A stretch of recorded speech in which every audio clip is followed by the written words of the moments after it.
Então, assim, o tema é como conciliar então a religiosidade do profissional à prática clínica.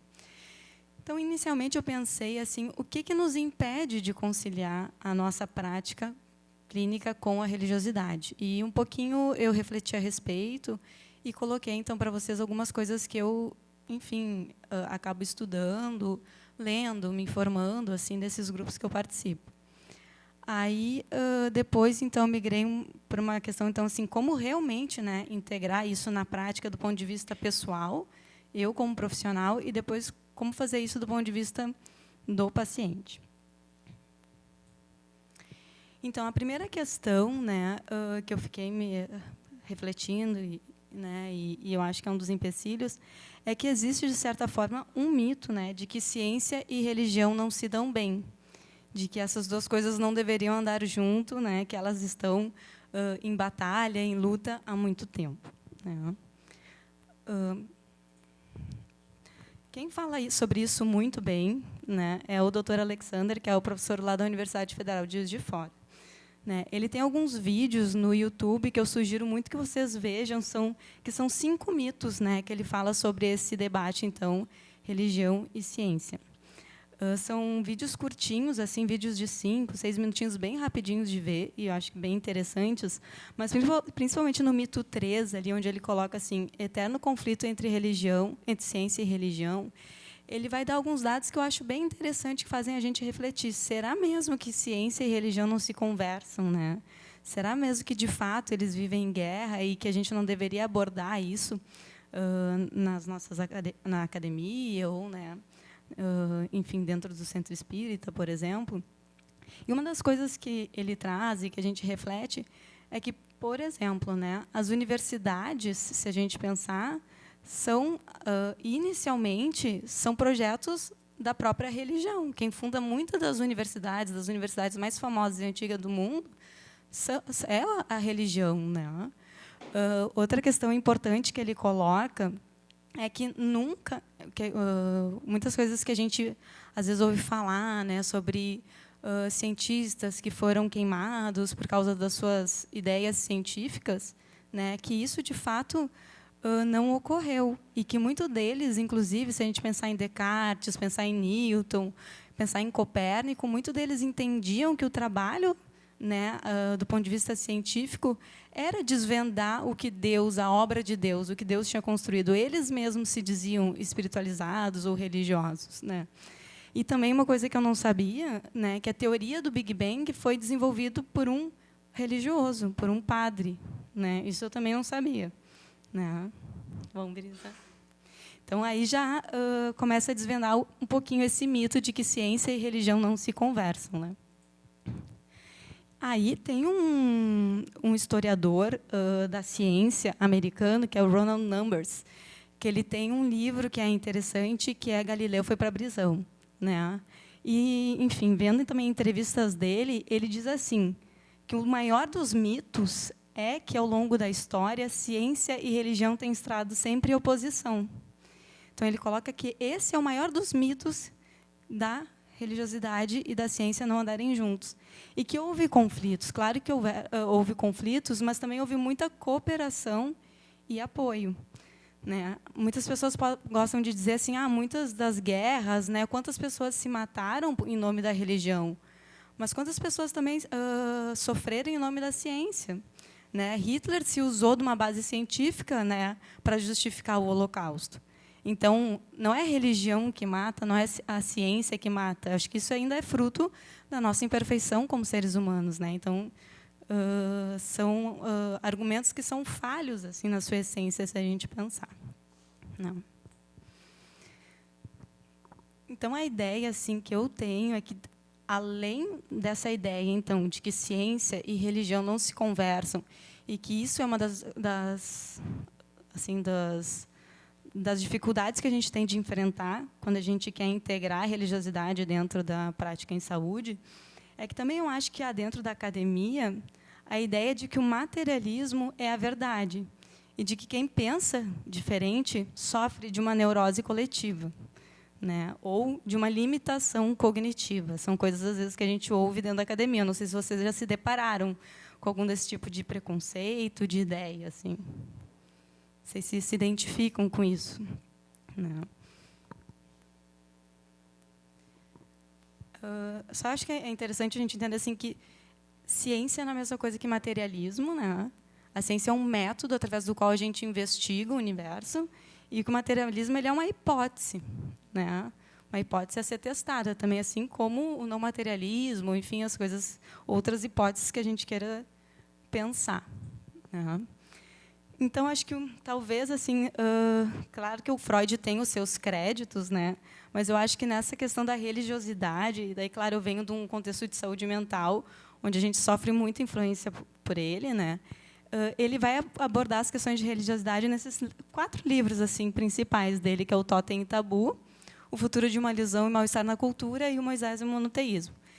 Então, eu acho que o pensamento de Freud sobre a religião, apesar dele ser, né, ter uma formação, né, judaica, enfim, mas o pensamento que ele constrói a partir da religião é um pensamento que ainda nos permeia, né, dentro da academia, principalmente da parte psiquiátrica ou psicológica, né? Pelo menos a impressão que eu tenho da minha formação, né? Então, o Freud ele vai entender lá desde Totem e Tabu, primeiro que a religião é uma ilusão no sentido da gente tentar compreender os fenômenos da natureza que a gente não compreende. Então, a gente chamava de divindade ou de deuses fenômenos como trovão, raio, coisas que a gente não compreendia. Depois, no Futuro de uma Ilusão, ele vai evoluindo, né? Mal-estar na cultura, ele vai entender também que a religião ele é fruto de um desamparo. Então, nós ainda, infantis como humanidade, né, queremos, né, algo após a morte, queremos esse amparo, né? Então, para lidar com essa questão da morte, com esse desamparo maior, a gente cria, então, a religião, né?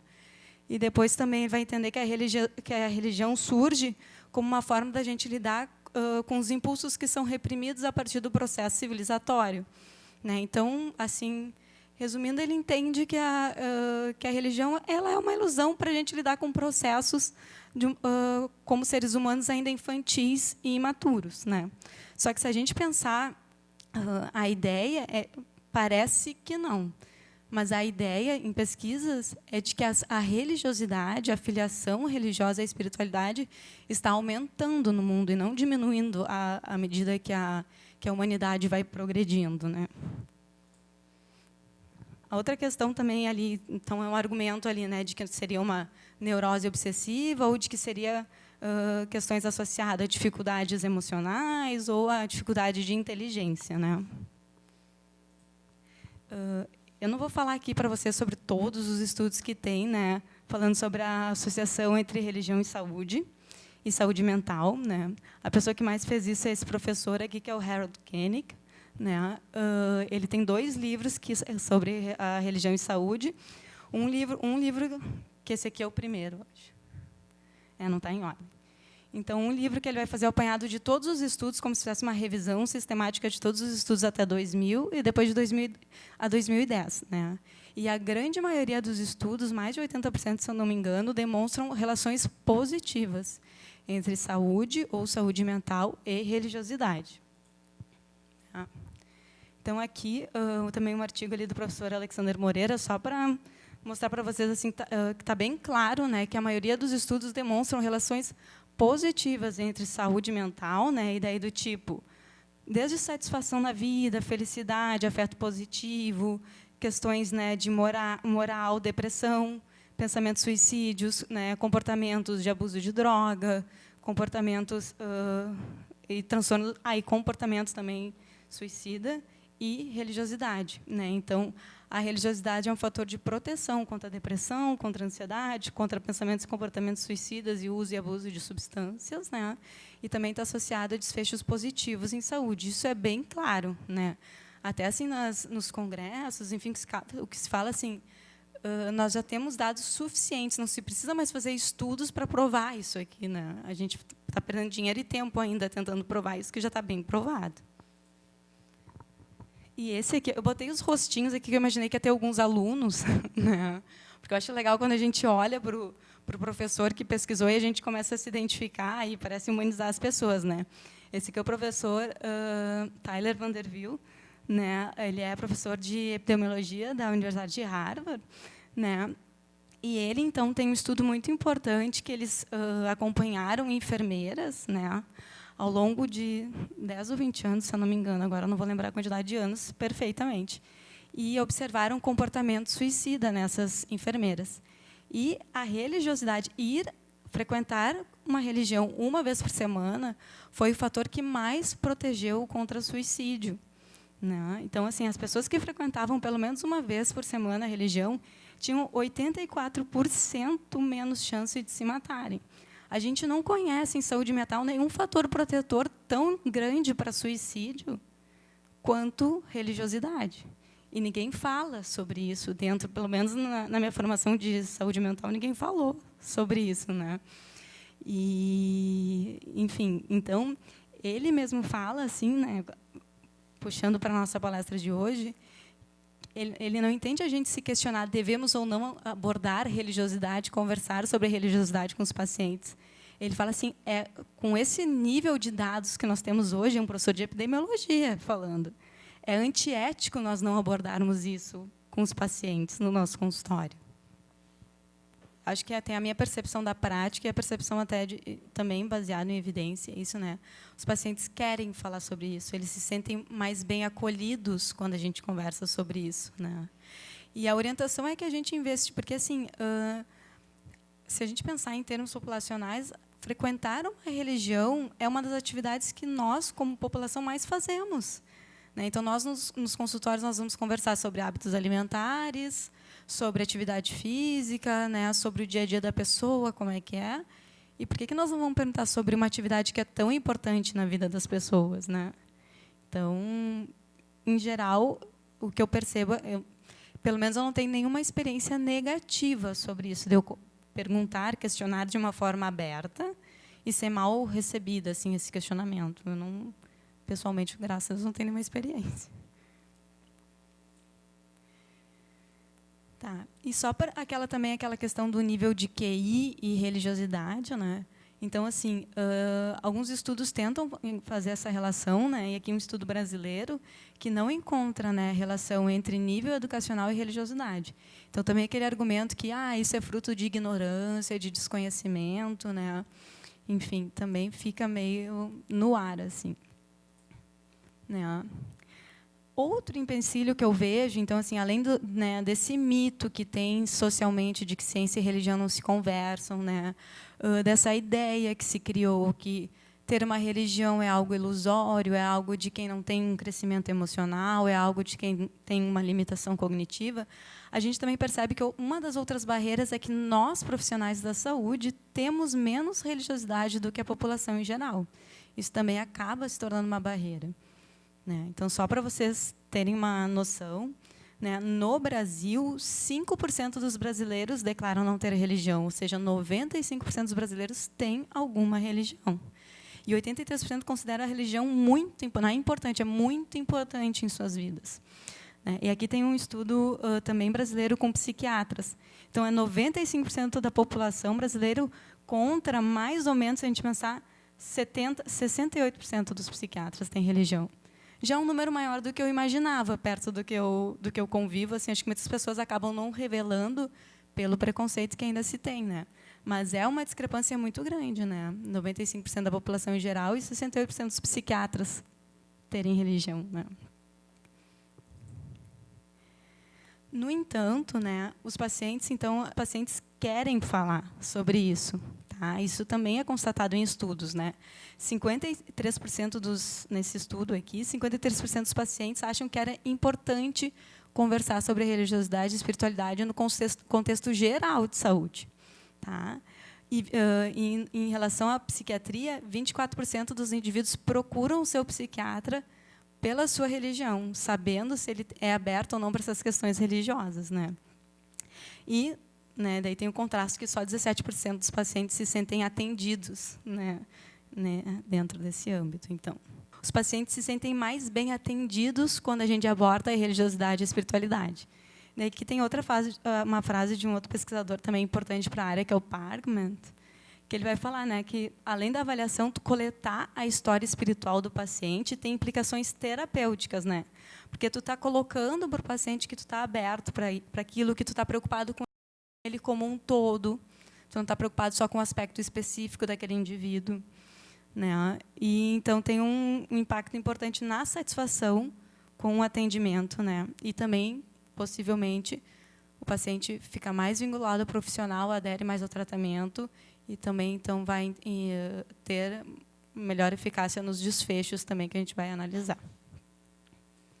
Então, eu acho que o grande empecilho, né, juntando tudo para a conciliação entre a prática clínica e a religiosidade e espiritualidade, somos nós mesmos, profissionais de saúde, né? A gente ainda tem, se a gente pensar, claro, nós somos poucos ainda, né? Mas se a gente pensar no âmbito maior, ainda tem muito preconceito, ainda tem muita dificuldade na área. As pessoas ainda são menos religiosas, então não tende a valorizar tanto esse aspecto quanto os pacientes, né? Então, para a parte mais prática mesmo, então. Então, como conciliar a religiosidade e a prática clínica? Eu separei.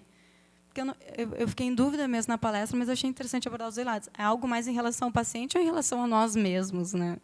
Fiquei pensando. Então, dentro de nós mesmos, né?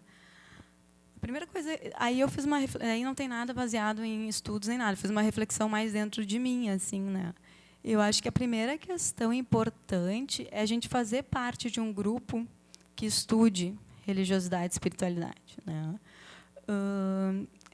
Por exemplo, ali no Hospital de Clínicas, de onde eu venho, tem o NEISE, que é um núcleo de estudos de espiritualidade e religiosidade. Né? Lá na Associação de Psiquiatria do Rio Grande do Sul tem o departamento de psiquiatria e espiritualidade. Aqui na MERGS tem, né, o departamento acadêmico, né? Então, eu acho que a gente buscar... Na PUC também tem hoje em dia, na PUC, na URGS, tem Liga dos Acadêmicos também de Espiritualidade e Religiosidade, né? Então, acho que a gente buscar um grupo faz, primeiro, que a gente se sinta conectados e que a gente não se sinta sozinho. E que a gente não comece, daqui um pouco, a de certa forma, começar a pensar assim, bom, daqui a pouco eu mesmo que estou errado, daqui a pouco realmente isso que estão falando, né, esse tom preconceituoso é o correto, né, já que só eu penso assim, será mesmo que eu não tenho problemas emocionais e por isso que eu acredito nisso, né? Será mesmo que daqui a pouco eu sou menos inteligente, né? Então eu acho que a sensação de conexão ela é importante, né? Essa sensação de, bom, nós não estamos sozinhos, eu não estou louco, né? Isso é algo importante, né? E também porque eu acho que esses grupos são fonte de informação, né?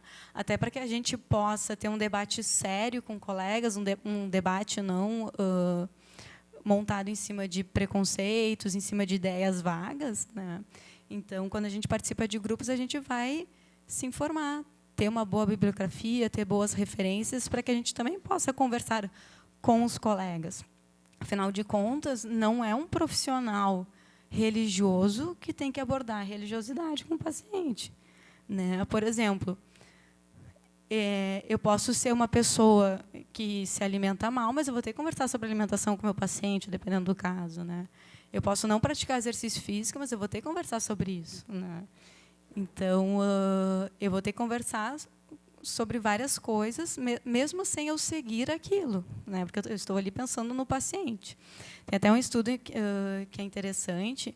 Tem alguns estudos que avaliam assim: fazer terapia sem abordar assunto religiosidade e espiritualidade, fazer terapia com esse viés, né, religioso e espiritual, claro que centrado no que o paciente acredita, né? Enfim, se é eficaz, não é eficaz, né? Alguns estudos mostram que se a pessoa tem religiosidade, aquilo é mais eficaz de fato.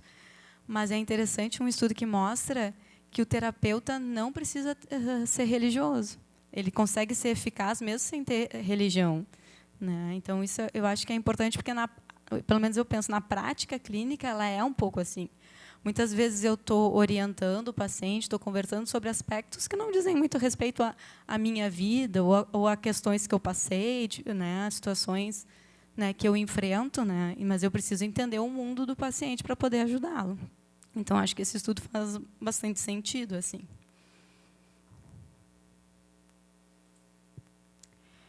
E a outra questão que eu acho importante é que a gente possa refletir sobre a nossa própria religiosidade e espiritualidade e estar em paz com ela, né?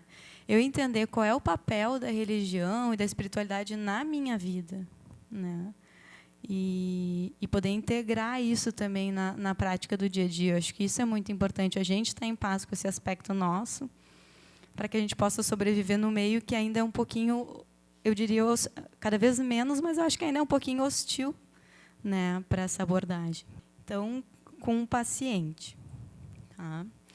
Então, assim, diversas associações, né, psicológicas, psiquiátricas, de saúde, orientam que a gente aborde religiosidade e espiritualidade no contexto de saúde mental e de saúde em geral, né? Inclusive, a Associação Mundial de Psiquiatria tem uma seção especial para religiosidade e espiritualidade, e lá tem uma carta, né, que a gente chama um positional statement, com orientações aos psiquiatras, né, que façam isso. Então, já está entendido, vamos dizer assim, do ponto de vista acadêmico, pelo menos, de que isso é importante, né? Só que o que a gente vê, por exemplo, é esse gap, né, entre o que a gente entende do ponto de vista científico e o que é feito na prática. Por exemplo, os alunos não são preparados para isso, né? Ainda é uma minoria de universidades que vão, pelo menos, disponibilizar de forma eletiva uma cadeira onde o aluno possa aprender como é que se coleta uma história da religiosidade, da espiritualidade do paciente, né? Como abordar isso, como usar isso no seu contexto de saúde, né? Então, esse, por exemplo, é um empecilho que a gente vê. É bom estar lá, tem orientações, mas, na prática, poucos são ensinados a isso, né? Então, esse eu acho que talvez um dos principais empecilhos assim que eu percebo hoje em dia. Aí tem alguns instrumentos, né, que a gente pode usar na prática para coletar o que a gente chama de história espiritual do paciente, né? Esse instrumento aqui, que é o FICA, talvez seja o mais difundido, vamos dizer assim, que é um instrumento feito por clínicos num ambiente de intensivista. Então, é um instrumento um pouquinho assim que não se aprofunda, mas ele, se as pessoas tivessem só isso assim na sua cabeça, já ajudaria muito, né? Então, ele fica porque cada letra representa uma palavra. Então, o F é de fé, crença ou significado, né? Então, perguntar para a pessoa, você se considera uma pessoa espiritual ou religiosa? Né? E se a pessoa não se considera, também entender o que dá significado à vida da pessoa. Né? Porque é bom, às vezes ela não tem uma religiosidade definida, não tem uma espiritualidade, mas é impossível é importante a gente entender o que mantém aquela pessoa viva, né? O que dá sentido à vida dela. O I é de importância e influência. Então, qual a importância da sua crença ou fé na sua vida? Suas crenças influenciaram na forma como você lida com o estresse? Muitas pessoas tomam decisões em relação à sua saúde baseada em crenças religiosas. E, às vezes, a gente precisa entender por que a pessoa está, por exemplo, escolhendo não se tratar, ou escolhendo algum tipo de tratamento, né, em detrimento de um outro, daqui a pouco poderia ser melhor. Né? Então, grande parte das decisões das pessoas tem um fundo de crença religiosa.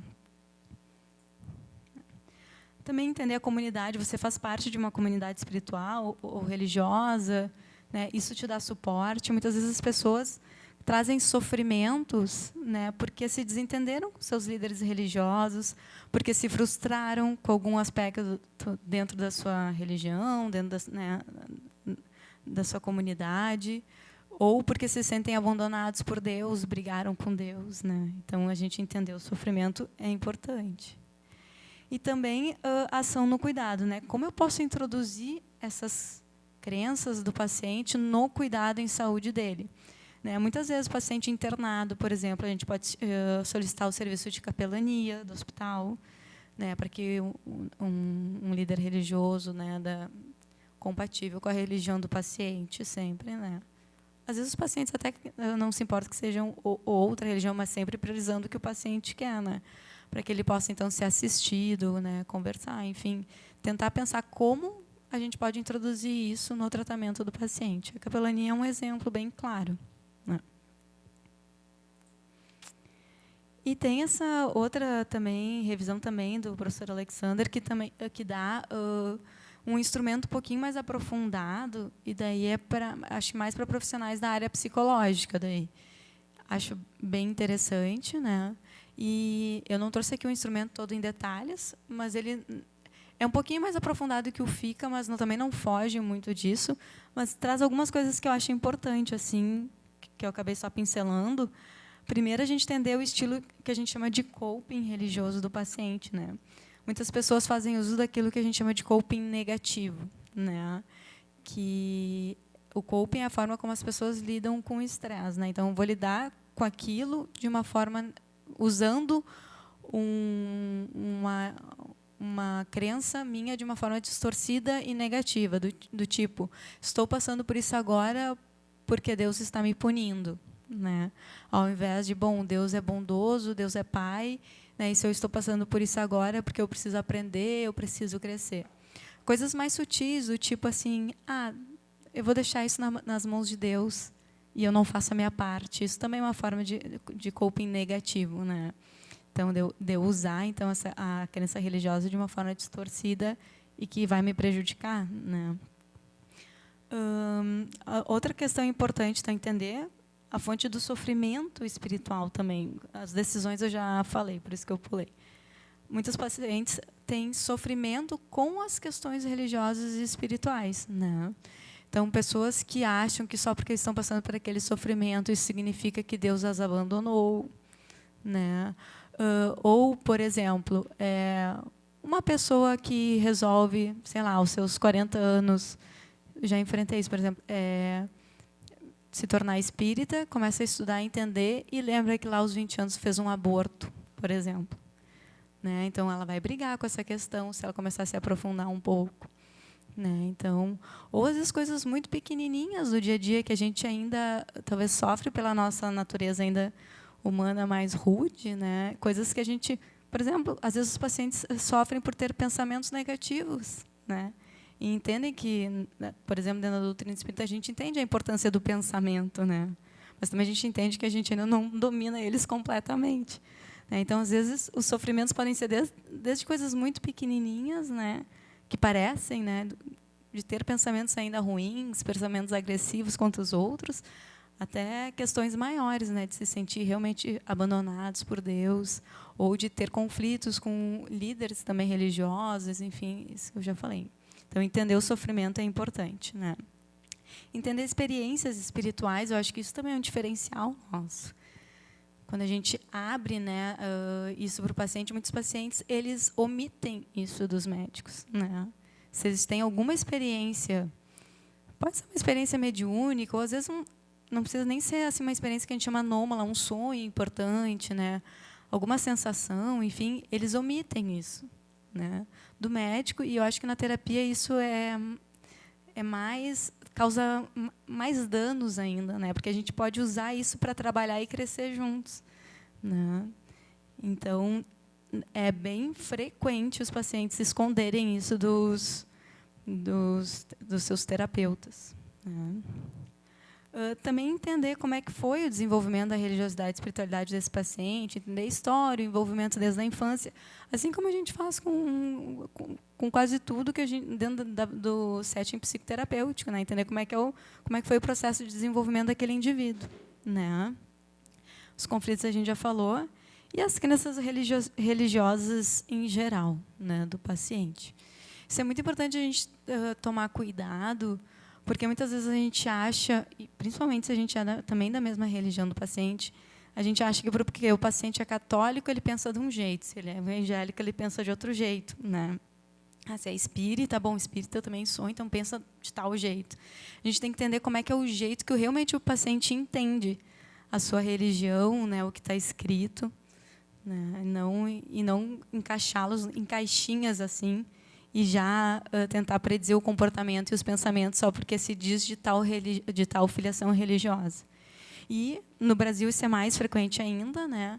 As pessoas dizerem que tem uma religião, mas, daqui a pouco, quando tu vai esmiuçar, frequentam vários tipos de religiões, né? Então, isso é muito comum na população brasileira em especial. Então, alguns cuidados. O primeiro cuidado é que essa abordagem ela tem que ser centrada no paciente, né? Então, reforçando isso que a gente estava falando, de que eu tenho que entender como é que é a religião e a espiritualidade para aquele paciente, né? E não só preencher ali o checklist católico, né? Evangélico, né? Entender. Outro cuidado é não fazer proselitismo, né? E quando eu estou lá no meio científico, eu falo que materialismo também é uma crença, a gente não deve impor nossas crenças materialistas, nem materialistas aos pacientes. E aqui eu vou falar o contrário, né? Eu escolhi o espiritismo porque eu acredito para mim, né, que, enfim, é a religião que mais me esclarece, é a doutrina, né, que eu acho que mais me acolhe, né, que eu me sinto consolada, mas isso não é verdade para o outro que está ali na minha frente, né? Então, nunca impor aquilo que eu acredito para o paciente. O que a gente pode fazer, e isso dentro dos estudos de psicoterapia existe, é eu tentar, porque os pacientes podem fazer distorções das suas crenças, né? Então, eu daqui a um pouco pegar junto com o paciente, um paciente católico, então, quem sabe tu me traz a Bíblia, vamos ver juntos onde é que está isso aqui que tu está dizendo, né? E tentar conversar com ele para talvez esclarecer uma interpretação dele, para ajudá-lo a melhor compreensão. Muitas vezes a gente pode fazer isso também conversando com o líder religioso, né, onde o paciente frequenta, para que ele possa... Claro que a gente conversa antes com o líder religioso, né, e para entender como é que é a abordagem e ver se o paciente pode ir lá também se esclarecer. Né, porque, às vezes, os pacientes sofrem com distorções que eles fazem da própria interpretação da religião. Então, isso sim, a gente pode ajudá-los a distorcer essas crenças distorcidas, né? Ajudá-los a consertar essas crenças, mas não impor as nossas próprias crenças, né? E essa questão, então, de cuidar os copings, né? Mas acho que isso a gente já abordou, né? Do coping, principalmente negativo, né? Quando os pacientes, então, veem Deus como alguém que pune, que abandona, né? Alguém que é incapaz de perdoar, né? Então, a gente tentar isso sim trabalhar com o paciente para que ele possa se utilizar isso de forma positiva, né? A enxergar Deus como um pai que cuida, que é atencioso, né? Se nós temos que perdoar, por que Deus não perdoa, né? Se ele é fonte de toda a justiça e do bem, por que ele vai nos julgar, né? Por que ele vai nos causar sofrimento, né? Então, tentar transformar esse coping que a gente chama de negativo para um coping positivo. E a gente cuidar também dentro de nós para se utilizar das nossas crenças de forma positiva também. Né? Observar o que a gente chama de contratransferência dentro da psicologia, né? Pode dar rechaço o paciente ter uma religião diferente da gente, uma religião que a gente pode julgar inferior, né? Pode dar rechaço o paciente dizer que fez coisas que ferem os nossos conceitos religiosos, né? Então, daqui a pouco a gente, né, por exemplo, do ponto de vista espírita, ouvir que um paciente fez um aborto e que ele está certo disto, né? Ouvir que ele tem preconceito com a sexualidade das pessoas, né? E para nós pode ser difícil. Então, a gente observar esse sentimento que surge dentro da gente quando os pacientes também conversam sobre questões que ferem as nossas crenças e também quando os pacientes se colocam em crenças diferentes da gente. Né? E ter essa abordagem aberta, com interesse genuíno, com respeito. Né? A gente pode fazer perguntas abertas para os pacientes. Né? Como é que tu te relaciona com a tua fé, com a tua religião? O quanto isso é importante para ti? Né? E de uma forma acolhedora, interessada. Né? E, inclusive, então, quando o paciente tem a mesma crença que a gente, né, acho que a gente tem que ter bastante cuidado. Né? Alguns, às vezes, nos questionam assim, a gente deve falar para o paciente qual que é a nossa crença. Eu acho que não tem uma regra, assim, né? Eu acho que, para mim, assim, o ideal, quanto mais neutros a gente for, melhor. Mas isso, hoje em dia, às vezes não é tão possível, né? Mas saber que, quando a gente está revelando a nossa crença, a gente pode ajudar, sim, o paciente a se sentir vinculado e conectado, mais bem compreendido e mais à vontade para falar, mas cuidar para que, acho que duas coisas principais, para que o paciente não ache que, assim, então agora eu entendo completamente o mundo dele, porque nós temos o mesmo mundo, né, em relação a crenças, que não é bem assim, cada um tem a sua interpretação. E também cuidar quando o paciente tem questões difíceis, que ferem, por mais que ele seja daquela crença, mas se comportou de formas que ferem aquela crença, né?